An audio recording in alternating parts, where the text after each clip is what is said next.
5월 14일 수요일입니다. 오늘 우리에게 주시는 하나님의 말씀은 창세기 6장 13절로부터 7장 5절까지 말씀입니다. 하나님이 노아에게 이르시되 모든 혈육 있는 자의 포악함이 땅에 가득하므로 그 끝날이 내 앞에 이르렀으니 내가 그들을 땀과 함께 멸하리라. 너는 고페르 나무로 너를 위하여 방주를 만들되 그 안에 칸들을 막고 역청을 그 안팎에 칠하라. 내가 만들 방주는 이러하니 그 길이는 300규빗, 너비는 50규빗, 높이는 30규빗이라.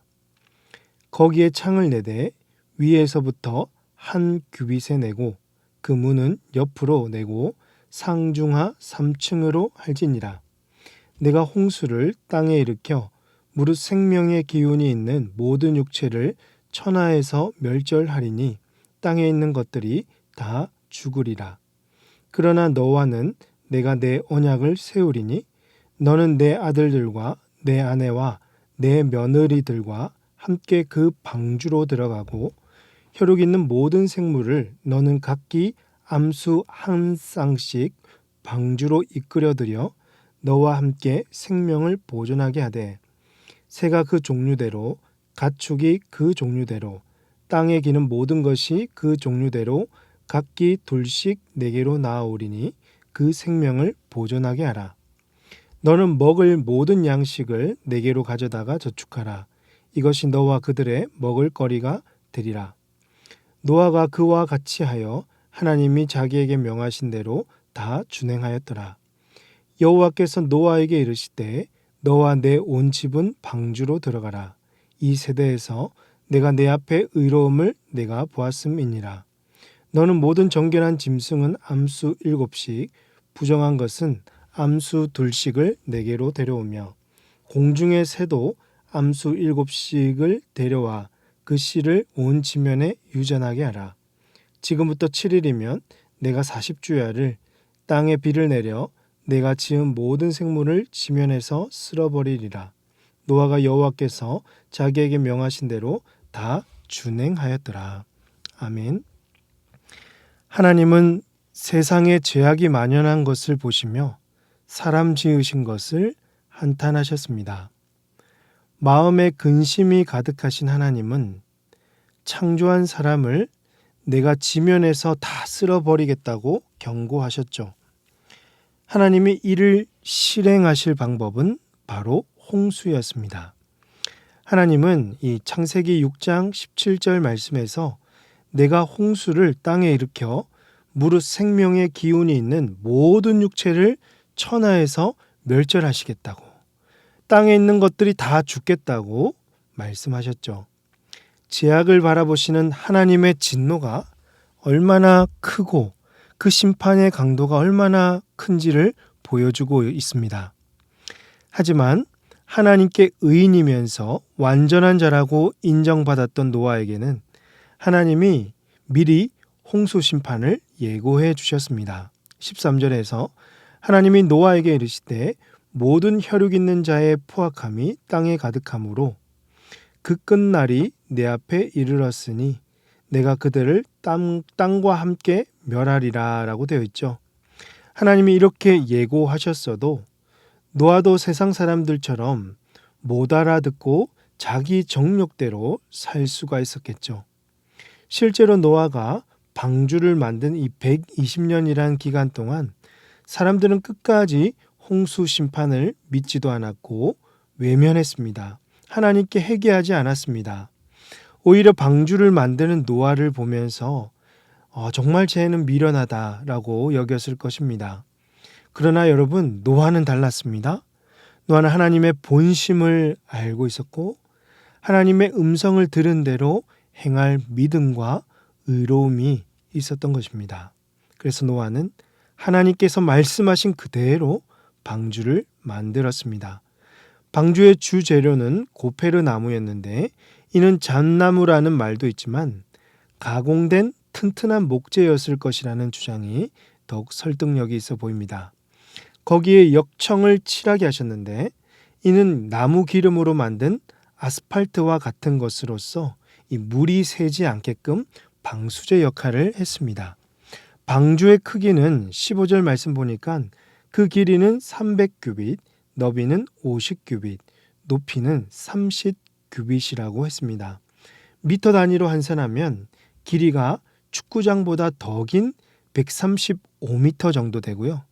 폭은 22m, 높이는 13m 정도였고 총 이 물건을 적재할 수 있는 적재량은 약 43,000톤 정도 되었다고 합니다. 당시에 엄청난 크기의 방주였던 거죠. 여기에 창이 하나가 있었는데 그 위에 꼭대기 위에서 한 규빗 정도 되었으니까 거의 지붕에 붙어 있던 창 하나가 있었을 것입니다. 문은 상중하 3층으로 내게 하셨습니다. 이렇게 하나님은 노아에게 방주를 만들게 하셨고 노아와 언약을 맺으십니다. 18절입니다. 그러나 너와는 내가 내 언약을 세우리니 너는 내 아들들과 내 아내와 내 며느리들과 함께 그 방주로 들어가고 방주 안에는 노아와 그의 아내와 세 아들과 며느리 해서 총 8명만 들어가게 하셨고 또 모든 생물의 암수 한 쌍씩 방주로 가져가서 생명을 보존하게 하셨습니다. 새는 그 종류대로 가축도 그 종류대로 땅에는 기는 모든 것을 그 종류대로 각기 둘씩 가져와서 생명을 보존하게 하셨습니다. 그리고 방주 안에서 홍수가 진행되는 기간 동안 먹을 수 있는 양식을 저축하게 하셨던 것이죠. 하나님의 이 명령들은 여러분 누구를 위한 것이었습니까? 바로 이 노아와 가족들을 구원하기 위해서였고 새로운 창조 세계를 이루고자 하셨던 하나님의 뜻이었습니다. 하나님께서 노아와 그 가정을 구원하고자 하셨던 이유는요. 바로 그의 노아의 의로움 때문이었습니다. 7장 1절 보시면 여호와께서 노아에게 이르시되 너와 내 온 집은 방주로 들어가라. 이 세대에서 내가 내 앞에 의로움을 내가 보았음이니라. 여러분 이 세대는 죄악이 가득한 세대였습니다. 하나님이 창조하신 것을 한탄할 그 정도였습니다. 각자 정력대로 즐기고 누리고 하나님의 말씀을 듣지 않는 세대였습니다. 하지만 노아만큼은 유일하게 하나님의 말씀을 듣고 그대로 다 준행하여 방주를 만들었습니다. 이 세대는 노아를 향해서 쓸데없이 방주를 만든다고 아주 미련하게 여겼을 것이지만 노아는 하나님의 심판을 듣고 그 말씀에 순종하여 방주를 만들었습니다. 이런 노아의 의로움을 보시고 하나님은 노아와 언약을 맺으셨고 그의 가정을 구원코자 하셨습니다. 하나님은 앞으로 7일 뒤면 밤낮으로 40일 동안 비가 와서 온 지면을 물로 덮어버릴 것이라고 말씀하셨죠.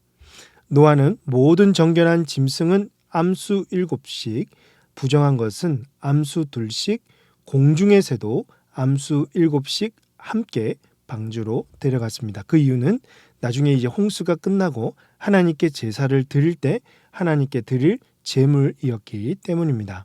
노아는 이 모든 것을 다 듣고 오랜 기간 동안 어쩌면 고독한 시간이었을지도 모르겠지만 묵묵하게 방주를 만들면서 오늘 본문에 기록된 것처럼 하나님이 자기에게 명하신 대로 다 준행하였던 것입니다.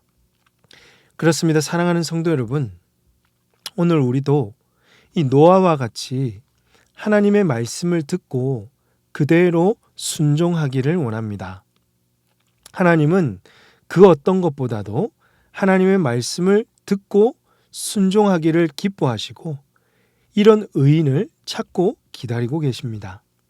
그러므로 하나님의 말씀에 날마다 순종하여서 우리에게 주신 사명을 깨달아 하나님의 그 뜻이 세상 사람들이 볼 때에는 마치 방주를 만든 것처럼 미련하게 바라본다고 하더라도 오늘 우리는 하나님을 신뢰하며 꿋꿋하게 그분의 뜻을 이루어가는 모든 성도님들 다 되시기를 주님의 이름으로 축복합니다. 또한 우리에게도 홍수 심판보다 더 큰 심판의 날이 예고되어 있습니다. 그럼에도 이 세대는요, 여전히 하나님의 그 심판의 날을 믿지 않고 자신의 정욕대로 이 세상 것들 다 즐기고 싶은 대로 행하고 있는 것을 우리는 봅니다. 언제 주님께서 이 땅에 재림하실지 모르지만 그날이 곧 오리라는 말씀을 여러분 꼭 기억하시고 날마다 주님 오실 날을 준비하시기 바랍니다. 주님 앞에 항상 의인된 모습으로 서서 이 세대를 향해서 여전히 주님 없이 살아가는 이 세대를 향해서 복음을 증거하고 주님이 이 땅에 다시 오실 것을 분명히 전할 수 있는 우리가 될 수 있기를 주님의 이름으로 축복합니다. 기도하겠습니다. 하나님 아버지, 이 약한 세대 속에서 우리가 믿음을 지키며 살아가는 것이 결코 쉽지 않지만 하나님, 우리 노아와 같이 끝까지 묵묵하게 주님의 뜻을 붙들며 주신 사명을 순종하며 살아가는 저희들 되게 하여 주시옵소서. 이 세상 사람들은 자신의 이익과 또 이득을 취하기 위하여서 많은 일들을 하지만 하나님, 오늘 저희들은 끝까지 주님의 말씀을 듣고 순종하며 그 말씀 이루고자 힘을 다할 수 있도록 은혜 베풀어 주시옵소서. 그리하여서 하나님이 기뻐하시는 의인된 삶이 되게 하시고 무엇보다 주님이 재림하시는 그날까지 주님 오실 날을 날마다 준비하며 정말 말씀을 이 세대 가운데 증거할 수 있는 복된 모든 성도님들 다 되게 하여 주시옵소서. 이 모든 말씀 우리 구주 예수님의 이름으로 기도합니다. 아멘. 오늘 말씀을 기억하시며 기도하시고 주간 기도 제목에 따라서 전도와 선교를 위해서 기도하겠습니다. 우리 교회가 전도하는 교회, 선교하는 교회가 될 수 있도록 우리 교회가 파송하고 후원하는 선교사님들과 또 세계 선교를 위해서 합심해서 이 시간 기도하도록 하겠습니다. 기도하십니다.